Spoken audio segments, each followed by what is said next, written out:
지금 제 눈앞에서 벌어지고 있는 이 광경을 저는 죽는 날까지 잊지 못할 것입니다.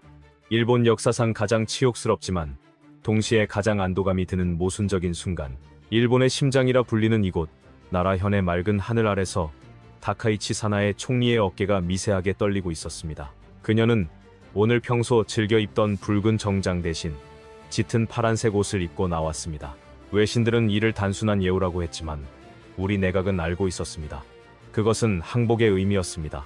더 이상 일본은 한국과 대등한 경쟁자가 아니며 오직 한국의 처분만을 기다리는 처지라는 것을 인정하는 백기투항이었던 것입니다. 어서 오십시오. 대통령님, 제 고향 나라에 와주셔서 정말 감사합니다. 다카이치 총리의 목소리에는 물기 어린 떨림만이 가득했습니다. 그 맞은편에 선 대한민국 이재명 대통령은 여유롭지만 단호한 표정으로 총리의 손을 잡았습니다. 그 악수 한 번에 도쿄 증시의 니케이 지수가 3% 급등했습니다. 한국 대통령의 눈빛 하나에 일본 경제의 생사가 오가는 상황. 도대체 어쩌다 우리가 이 지경이 되었을까요? 불과 6개월 전만 해도 우리는 오만했습니다. 한국의 셔틀 외교는 구걸 외교나 다름없다며 비웃었습니다. 중국과의 거대 경제 협력 프로젝트인 아시아 드래곤의 모든 것을 걸고 있었기에 한국의 기술력 따위는 중국 자본으로 언제든 대체할 수 있다고 믿었습니다. 한국 정부가 중국 시장의 위험성을 경고하며 공급망 강화를 제안했을 때도 우리는 그 경고를 패배자의 질투로 치부했습니다. 이재명 대통령이 취임 후 5번이나 내밀었던 협력의 손길을 우리는 외교적 결례에 가까울 정도로 차갑게 뿌리쳤습니다. 심지어 일본 기술 없으면 한국도 힘들지 않냐며 거들먹거리기까지 했죠. 하지만 그 오판의 대가는 너무나 참혹하고 빠르게 찾아왔습니다. 3개월 전 중국 정부가 돌연 히토류 및 핵심 광물 수출 금지를 선언하자 일본의 첨단 산업은 심정지 상태에 빠졌습니다. 믿었던 중국 파트너들은 연락을 끊었고 자동차와 반도체 공장은 멈춰섰습니다. 피해액 500조엔, 기업 줄도산, 실업자 300만 명. 반면 우리가 무시했던 한국은 이미 공급망 다변화의 성공에 사상 최대의 호황을 누리고 있었습니다. 그때서야 우리는 깨달았습니다. 우리가 걷어찬 것은 단순한 이웃 나라가 아니라 우리의 생명줄이었다는 것을. 총리가 도쿄가 아닌 자신의 고향 나라로 대통령을 초청한 이유는 관저에서는 통하지 않을 진심을 안방에서라도 전하고 싶었기 때문입니다. 이것은 외교가 아닙니다. 생존을 위한 처절한 몸부림입니다. 회담장으로 들어가는 이재명 대통령을 보며 저는 입술을 깨물었습니다. 제발 우리를 버리지 말아 주십시오. 하지만 대통령은 차가울 정도로 침착하게 첫마디를 던졌습니다. 총리님, 지난 60년의 한일 관계가 왜 이렇게 됐는지 아십니까? 그 질문의 회담장에는 숨막히는 정적이 흘렀습니다. 그것은 대한민국이라는 심판자 앞에 선 피고인 일본의 재판이 시작되는 순간이었습니다. 시간을 6개월 전으로 되돌려 보겠습니다. 도쿄 총리 관저에서는 중국과의 MOU 체결을 자축하는 샴페인이 터지고 있었습니다. 우리는 일본이 다시 아시아의 맹주가 된다는 망상에 취해 있었습니다. 중국이 제시한 히토류 가격 인하와 기술 공유라는 미끼를 덥석 물었고 그 뒤에 숨겨진 국가안보 포기, 조항은 까맣게 몰랐습니다. 그 자리에서 한국은 조롱거리였습니다. 중국 자원과 일본 기술이면 한국은 1년 안에 고사시킬 수 있다며 킬킬댔습니다. 그때 이재명 대통령이 보낸 한국 특사단이 관저를 방문했습니다. 그들은 심각한 표정으로 경고했습니다. 중국에 100% 의존하면 나중에 수도꼭지 잠그듯 물량을 끊을 겁니다. 우리 대한민국과 손을 잡으십시오. 우리는 신뢰를 팝니다. 하지만 욕망의 눈먼 경제산업성 장관은 한국 특사의 보고서를 쳐다보지도 않고 밀쳐냈습니다. 이보세요. 배 아파서 이럽니까? 한국 부품은 비싸고 까다로워요. 중국은 묻지도 따지지도 않고 다 해준다는데 왜 우리가 한국 눈치를 봐야 합니까? 저 역시 거들었습니다. 돌아가서 전하시오. 일본은 더 이상 한국의 파트너가 아니라 경쟁자라고. 주제 파악 좀 하시라고. 한국 특사는 화를 내는 대신 깊은 한숨을 내쉬며 말했습니다. 후회하실 겁니다. 기술에는 국경이 없지만 기술자에게는 조국이 있습니다. 위기의 순간 누가 진짜 친구인지 알게 되실 겁니다. 우리는 떠나는 그들의 등 뒤에 대고 후회는 너희가 할 거다라며 조소했습니다. 그 오만함이 우리 목을 조르는 올가미가 되기까지는 그리 오랜 시간이 걸리지 않았습니다. 한 달 후 현장에서는 균열이 시작되었습니다. 도요타, 소니 등 핵심 공장에서 수율 저하가 보고되었습니다. 중국산 히토류에 불순물이 섞여 있었던 겁니다. 기술연구소장이 데이터를 들고 와 이대로면 정밀 공정에 치명적이라고 보고했지만 저는 진실을 마주할 용기가 없었습니다. 이미 원가 40% 절감을 치적으로 홍보한 마당에 중국산 불량을 인정할 수 없었기 때문입니다. 저는 책상을 치며 기계 탓하지 말고 세팅이나 다시 잡으라며 연구소장을 쫓아냈습니다.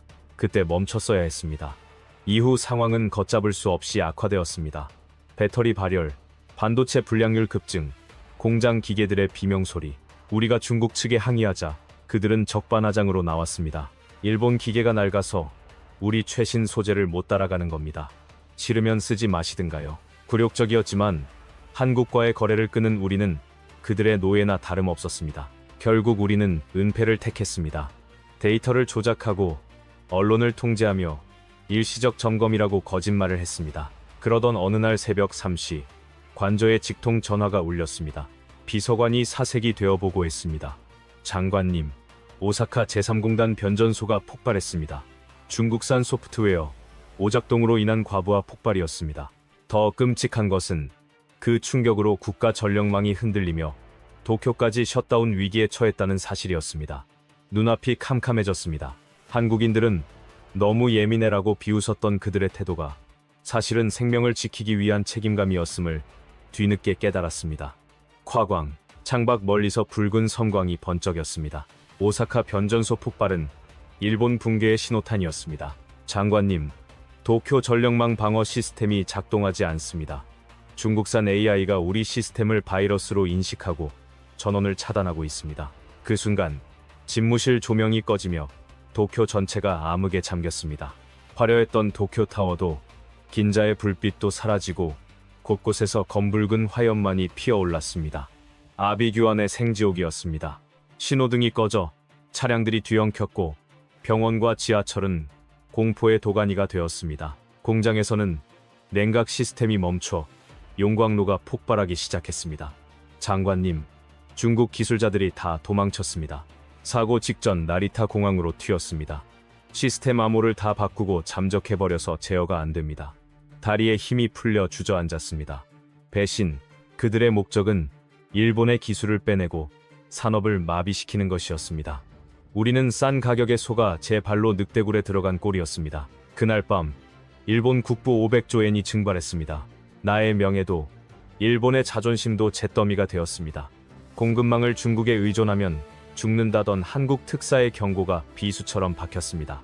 자존심을 버리고 한국의 안전 시스템을 도입했다면 이런 개죽음은 없었을 것입니다. 남은 시간은 48시간, 그 안에 전력망을 복구하지 못하면 원전 냉각 시스템이 멈춰 일본 열도 전체가 침몰할 위기였습니다. 미국조차 최소 3개월은 걸린다며 고개를 저었습니다. 죽음의 그림자가 목을 조여오던 그때 유일한 희망이 떠올랐습니다. 불가능을 가능으로 만드는 나라. 우리가 쫓아냈던 바로 그 나라.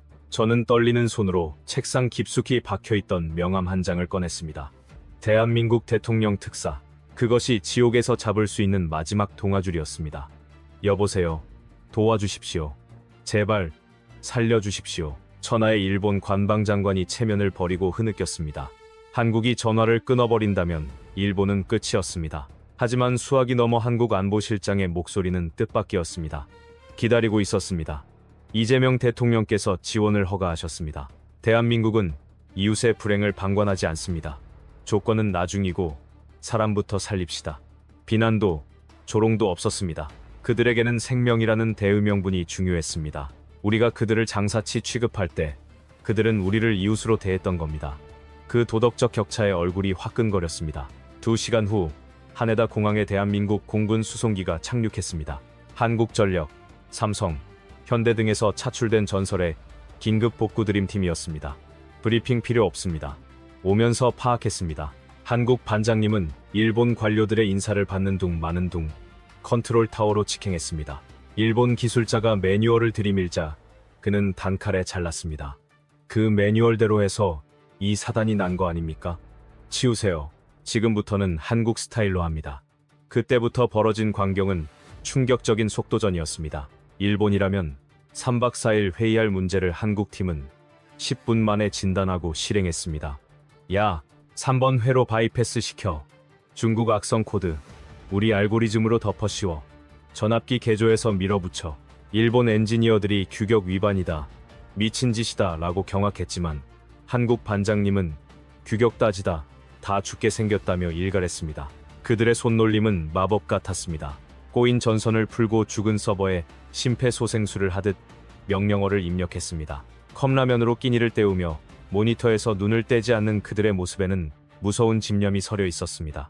우리가 천박하다고 비웃던 빨리빨리 정신이 지금은 우리를 살리는 유일한 동력이었습니다. 작업 12시간 만인 새벽 4시 웅 하는 소리와 함께 터빈이 돌아가기 시작했습니다. 전력망 주파수 동기화 완료. 도쿄 전력 공급 재개합니다. 모니터에 초록불이 들어오고 창밖 도쿄 시내에 가로등이 켜졌습니다. 꺼져가던 일본의 생명불이 다시 타오르는 순간이었습니다. 일본 공무원들은 서로 부둥켜 안고 울었지만 한국팀은 묵묵히 땀을 닦을 뿐이었습니다. 반장님이 제게씩 웃으며 말했습니다. 거봐요. 한국 거 쓰면 이런 일 없잖아요. 그 투박한 한마디가 심장을 파고들었습니다. 그들은 기술자가 아니라 우리가 무시했던 영웅이었습니다. 다시 현재 나라현 회담장 다카이치 총리는 이재명 대통령 앞에 90도로 허리를 숙였습니다. 대통령님, 입이 10개라도 할 말이 없습니다. 저희가 어리석었습니다. 철의 여인이라 불리던 그녀가 흘리는 눈물에는 한국이라는 우방을 못 알아보고 중국에 놀아났다는 뼈저린 수치심이 담겨 있었습니다. 우리는 한국이 천문학적인 청구서를 내밀 것이라 예상하며 숨을 죽였습니다. 하지만 이재명 대통령은 총리에게 손수건을 건네며 말했습니다. 고개 드십시오. 친구끼리 이러는 거 아닙니다. 우리가 도운 건 공포에 떨었을 죄 없는 일본 국민들을 위해서였습니다. 사람 목숨보다 비싼 계산은 없습니다. 회담장의 공기가 순식간에 경외감으로 바뀌었습니다. 비용은 우리 엔지니어들이 먹은 컵라면 값 정도만 청구하겠습니다. 대통령의 농담에 안도의 탄식이 터져 나왔습니다. 그것은 돈 몇 푼에 배신하는 중국과는 차원이 다른 선진국의 품격이었습니다. 다카이치 총리는 떨리는 목소리로 맹세했습니다. 이번에 뼛속 깊이 배웠습니다. 누가 진짜 친구인지. 그녀의 파란 옷은 앞으로 무조건 한국을 따르겠다는 무언의 맹세였습니다. 복도에서 마주친 한국 안보실장에게 제가 물었습니다. 우리가 저지른 무례를 생각하면 망하게 둘 수도 있었는데 왜 이렇게까지 합니까? 그는 태극기 배지를 매만지며 답했습니다. 그게 대한민국이니까요. 그리고 우리가 안 도우면 당신들 또 이상한 짓 할 거 아닙니까? 그 쿨한 대답에 저는 아무 말도 할 수 없었습니다. 그들은 사과나 보상 따위는 안중에도 없었습니다. 실력과 도덕성으로 상대를 압도하는 것, 그것이 한국식 참교육이었습니다. 기자회견장에서 다카이치 총리는 선언했습니다. 일본의 안보는 한국 없이는 성립될 수 없습니다. 앞으로 일본 정부는 한국과의 무한 신뢰 동맹을 선언합니다. 이는 사실상의 속국 선언이나 다름없었지만 저는 알았습니다. 이것이 살기 위한 유일한 전략임을. 일본 국민들은 환호했습니다. 한국이 우릴 살렸다. 이제 중국 말고 한국이랑 가자. 그날 저는 깨달았습니다. 우리가 잃어버린 30년 동안 한국은 우리를 앞질러 저만치 가고 있었다는 것을요. 그로부터 5년이 지났습니다. 지금 도쿄의 평화로운 야경은 사실 메이드 인 코리아 기술로 유지되고 있습니다. 제 책상에는 값비싼 명패 대신 한국 반장님이 주고 간 낡은 렌치가 갑옷처럼 놓여 있습니다. 기념으로 가지슈. 나중에 또 문제 생기면 이걸로 조이면서 우리 생각하고. 저는 초심을 잃을 때마다 이 렌치를 어루만지며 그날을 기억합니다. 일본은 변했습니다. 탈중국을 선언하고 한국 시스템을 전면 도입했습니다. 서점가에는 한국인처럼 생각하라. 빨리빨리 경영하기 베스트셀러입니다. 일본 젊은이들의 롤모델은 바로 옆 나라 다이한민국입니다. 다카이치 총리는 퇴임하며 말했습니다. 우리는 해가 지지 않는 나라를 꿈꿨지만 진정한 태양은 우리 옆에 있었습니다. 도대체 한국의 저력은 어디서 나오는 걸까요? 지난 5년간 제가 느낀 결론은 하나. 바로 홍익인간 정신입니다. 남을 짓밟는 게 아니라 함께 살고 번영하려는 마음. 위기의 순간 계산기 대신 불 속으로 뛰어드는 용기. 그것이 한국을 대체 불가능한 국가로 만든 힘이었습니다. 돈으로 기술은 사도, 존경은 살 수 없습니다. 대한민국은 이제 전 세계의 신뢰와 존경을 독점하는 나라가 되었습니다. 얼마 전 유엔 총회장에서도 한국 대표가 손을 들자 장내가 조용해지며 모두가 귀를 기울였습니다. 세계는 이제 미국의 무력이 아니라 한국의 지혜를 원합니다. 이 방송을 보고 계신 위대한 한국 국민 여러분, 여러분의 평범한 일상이 누군가에게는 간절한 기적입니다. 여러분의 여권, 기업, 시민의식이 지구 반대편에서는 신앙처럼 추앙받고 있습니다. 부디 그 자부심을 가지십시오. 저 먼 나라의 이방인인 저조차도 태극기만 보면 가슴이 뭉클해지니까요. 어둠 속에서 길을 잃었을 때 떠오르는 친구가 있다는 건 축복입니다. 저에게, 그리고 일본에게 그 친구는 바로 대한민국 당신들이었습니다. 감사합니다. 영원히 당신들을 따르겠습니다. 오늘 이야기는 여기까지입니다. 위기의 순간 빛을 발하는 대한민국의 저력, 가슴이 뜨거워지지 않으셨나요? 일본 관료마저 무릎 꿇게 만든 한국인의 진심과 실력이 자랑스러우시다면 구독과 좋아요, 알림 설정을 눌러주세요. 여러분의 응원이 대한민국을 세계의 중심으로 만드는 힘이 됩니다. 저는 다음 시간에도 전 세계가 한국에 열광하는 소식으로 찾아오겠습니다. 지금까지 K프라이드였습니다. 감사합니다.